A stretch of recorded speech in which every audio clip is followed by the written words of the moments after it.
5 months, Speaker. 5 months is the average time a person has to wait to receive mental health counselling services in Victoria. Couple this with a shortage of 5,000 mental health workers around the state, services are stretched. This shortage extends to other areas too, Speaker. We have a shortage of 7,500 GPs, and by 2025, the current nursing shortage will grow to 100,000. At the same time, Speaker, the Rehabilitation Youth Justice Bill 2022 asks for increased healthcare professionals when there simply are none. Speaker, whilst the opposition's objective is noble, a transition to the model proposed in the bill will take decades and a massive allocation of the state's resources for less than 1,000 people. Less than 1,000 people, Speaker. Just 280 kilometres from here lies the rural town of Donald, the town where I go to school, work and participate in community life. Donald has a population of just 1,500 residents. It is considered to be so small that it only has GP services 3 days a week. 3 days a week, Speaker, for 1,500 people. This bill contains provisions to construct 60-person facilities with on-site mental health professionals and doctors, taking resources away from the suffering health system. 60 people, Speaker. These new facilities will also have state-of-the-art exercise facilities, which is commendable, but at what cost?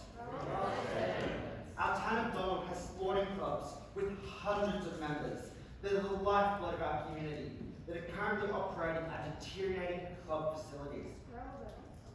Does this mean that the Donald Football Club, which currently does not have adequate change room facilities, will have to wait even longer to receive funding for important upgrades?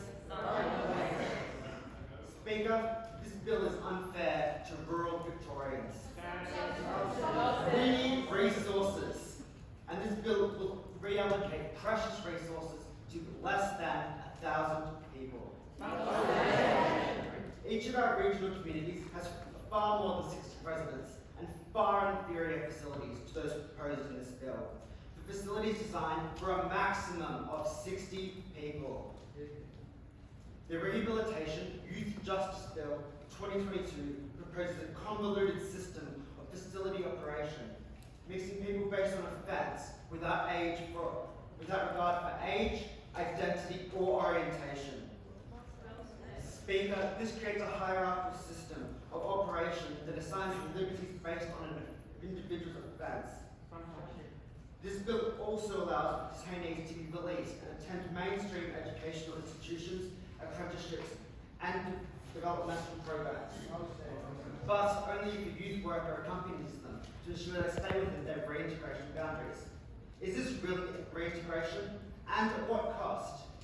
Speaker, the Board of Youth Justice is allowed to operate without constraint, oversight or transparency. The new board will have no need to justify their decisions, leaving no checks on their power over the juvenile justice system. For the board to be effective, it needs to be held accountable and take into account expert opinions before making any changes that will have lasting consequences for these vulnerable young people. Speaker, many people in the chamber today have seen the recent Toyota advertisement, one that shows that no one person can be an expert on anything if we want the right best outcome. And yet we're establishing a board of 12 individuals to do exactly that. Rather than allowing individual youth centres to make decisions based on an individual basis to meet the needs of young people in their care, the Youth Justice Board will be able to override these and make sweeping decisions binding across all youth justice centres. Is this the best way to rehabilitate young people, Speaker? Does this group of people sitting around the table really have the knowledge and expertise to change people's lives? We're talking about some of the most vulnerable members of society, Speaker, and they deserve better. Rehabilitation is supposed to be at the heart of the Rehabilitation Youth Justice Bill 2022. But from where I'm standing, I do not see a lot of heart in this bill. Thank